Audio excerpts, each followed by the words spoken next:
Herzlich willkommen bei Playzockers Happy Hour. Direkt nach Solange das Steak noch mut, ist es nicht ganz durch. Das neue kulinarische Highlight direkt aus dem Foltercamp der Geschmacksknospen. Denn die Kollegen von Schläfert sind nicht die ersten, die draufgekommen sind, dass man sich beim gepflegten Filmgenuss gerne mal einen hinter die Regale kippt. Nein, auch wir können das und deswegen möchte ich euch heute ein ganz besonderes Rezept präsentieren.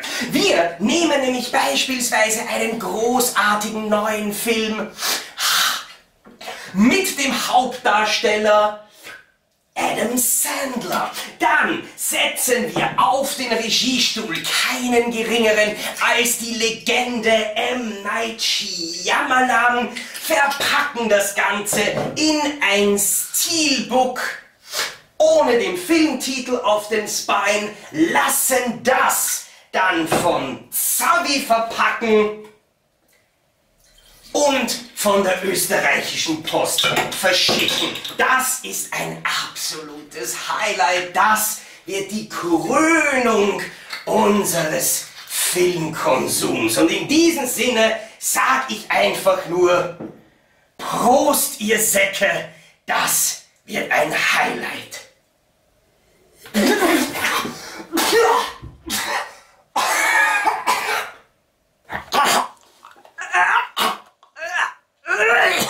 Deppert war das grauslich. Ganz ehrlich, da gibt's nur eines, was wirklich hilft dagegen. Und zwar ein echter Horror-Cocktail. Liebevoll zusammengemischt aus 4 putzigen Spukgeschichten. Und das vielleicht im besten Fall noch von einem Kultregisseur wie Joel M. Reed, den einige vielleicht kennen als den Regisseur des traumaesken Grindhouse-Spektakels Bloodsucking Freaks. Und ja, Horror-Cocktail, aka die verrücktesten Spukgeschichten der Welt, stammt sogar aus demselben Jahr. 1976 wie Bloodsucking Freaks. Anfang Dezember 2019 erschien Horror Cocktail jetzt über WGF zum allerersten Mal im deutschsprachigen Raum auf DVD und hat dabei noch ein relativ cooles Cover-Artwork mit an Bord, weil man sich dankenswerterweise für das VHS-Cover von VMP entschieden hat, das meiner Meinung nach richtig großartig ist. Über das alternative Cover-Artwork von ITT Kontrast möchte ich an der Stelle gar nichts mehr sagen. Vielleicht noch ein kurzer Hinweis auf die anderen Produktionen von Regisseur Joel M. Reed, dessen kurze Filmografie nämlich nur 6 Titel umfasst, darunter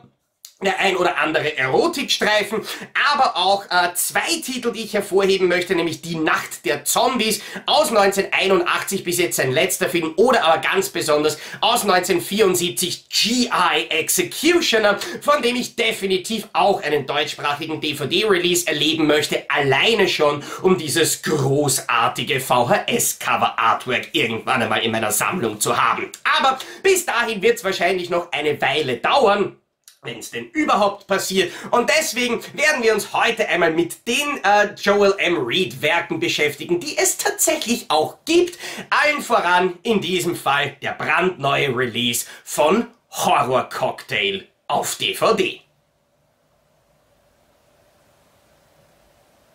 Dieses Cover ist geil. Meine Verehrung an den Künstler, der es damals geschafft hat, dieses großartige Design jenseits von jeglichem filmischen Bezug logischerweise auf eine Leinwand zu bannen und in dieser Form dann eben auch auf das Frontcover der deutschen VHS-Kassette von VMP zu bekommen. Vergleicht man das DVD-Artwork mit dem der VHS-Kassette, fallen einem ein paar leichte Unterschiede auf. So ist beispielsweise der Hinweis auf den Namen des Regisseurs exklusiv auf der DVD zu lesen und der Untertitel Die verrücktesten Schauergeschichten der Welt ist jetzt anders positioniert bzw. in einer anderen Schriftart gehalten. Außerdem wären beim VHS-Cover unterhalb von diesem Untertitel noch einige Cast- und Crew-Informationen gekommen, die hier allerdings aus Platzgründen fehlen. Immerhin war die alte Videokassette von VMP in einer Hardbox verpackt, die nach oben und unten deutlich mehr Platz für Bildinformationen geboten hat als dieses DVD-Case, aber da muss man auf jeden Fall sagen, dass sich WGF größte Mühe gegeben hat, dieses Cover-Artwork möglichst perfekt auf das DVD-Cover anzupassen, und das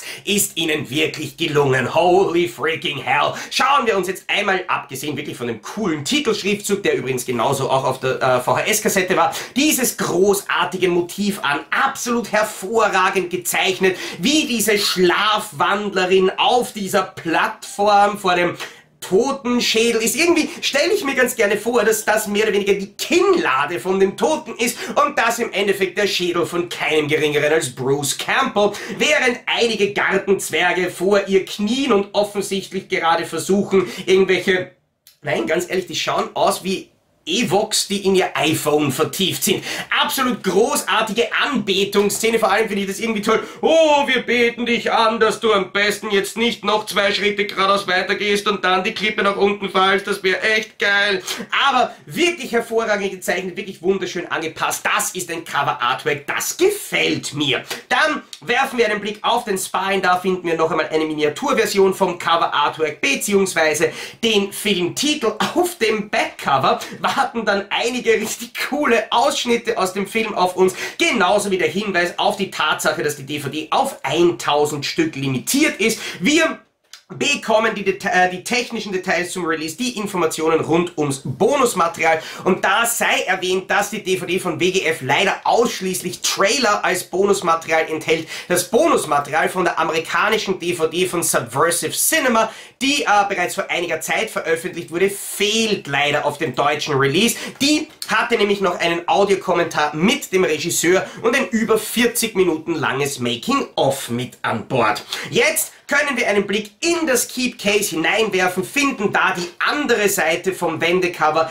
eben mit dem großen FSK-Logo auf dem Frontcover, beziehungsweise, was wesentlich interessanter ist, auf dem Backcover ganz links unten eben die individuelle Limitierungsnummer von den 1000 Stück. Wie auch beispielsweise die Releases aus der Asia-Line von WGF ist auch dieser Release durchnummeriert, allerdings lediglich auf der beflatschten Seite und nicht auf der gewendeten, die ich euch vorher gezeigt habe. Großartig angepasst wurde das Frontcover-Motiv meiner Meinung nach auch auf die Disc an sich, sodass der Release optisch meiner Meinung nach auf jeden Fall zu überzeugen weiß. Und das ist, finde ich, die perfekte Überleitung. Kann der Release auch in Sachen Bildqualität optisch überzeugen? Das möchte ich euch nämlich wie gewohnt in der nächsten Sektion von Playzockers DVD-Check zeigen, ob der Film aus dem Jahr 1976 jetzt im Alter von knapp 45 Jahren auch auf einem digitalen Heimkino-Medium noch überzeugen kann. Dazu habe ich wie üblich einige Screenshots aus dem deutschen DVD-Transfer von WGF selber gemacht, weder irgendwie bearbeitet noch verfremdet, aber ich musste sie natürlich abspeichern, ins Video einfügen, dieses dann rendern und auf YouTube hochladen, weswegen die Bildqualität der Screenshots in der jetzt folgenden Slideshow nicht mehr 1:1 mit der tatsächlichen DVD-Bildqualität übereinstimmen kann. Außerdem darf man natürlich den Qualitätssprung zum restlichen Review hier auf YouTube nicht zu ernst nehmen, weil immerhin das Video, das ihr jetzt seht, wurde in 4K produziert und die DVD-Screenshots dann natürlich dementsprechend hochskaliert. Meiner Meinung nach ist die Bildqualität von Bloodbath, so ein absolut unpassender Alternativ/Originaltitel von dem Film, ziemlich interessant. Es gibt nämlich ganz viele Szenen, die einen ganz penetranten Farbstich aufweisen. Viele Szenen bieten einen auffälligen Orangestich, manche bieten wiederum einen ziemlich deutlichen Grünstich. Wirklich natürlich und wirklich normal wirkt das Bild irgendwie zu keiner Zeit. Allerdings fällt auf, dass das Bild dann tatsächlich doch in einigen Szenen, wie beispielsweise der Kurzgeschichte, in diesem, sagen wir, Tresor, Verlies, Schrank, sonst was, noch am natürlichsten wirkt, weswegen man tatsächlich auch glauben kann, dass es sich dabei um bewusst eingesetzte Stilmittel handelt. Leider liegt mir keine andere Version von dem Film vor, um das Bild da mit ansatzweise vergleichen zu können, um da einen wirklich definitiven Schluss zu ziehen. Fakt ist, dass das Bild die meiste Zeit über eigentlich ganz gut aussieht, in anderen Stellen allerdings auch stark unnatürlich und stark verfremdet wirkt und man sich da die Frage stellen muss, ob das vom Regisseur auch wirklich so gewollt ist. Grundsätzlich ist das Bild wie nicht allzu überraschend bei einer günstigen Produktion aus dem Jahr 1976 ein bisschen weich ausgefallen, ist allerdings, finde ich, von WGF recht gut auf die DVD angepasst worden, zeigt keine allzu auffälligen oder gar störenden Kompressionsspuren, weswegen man eigentlich meiner Meinung nach mit der Bildqualität durchaus zufrieden sein kann.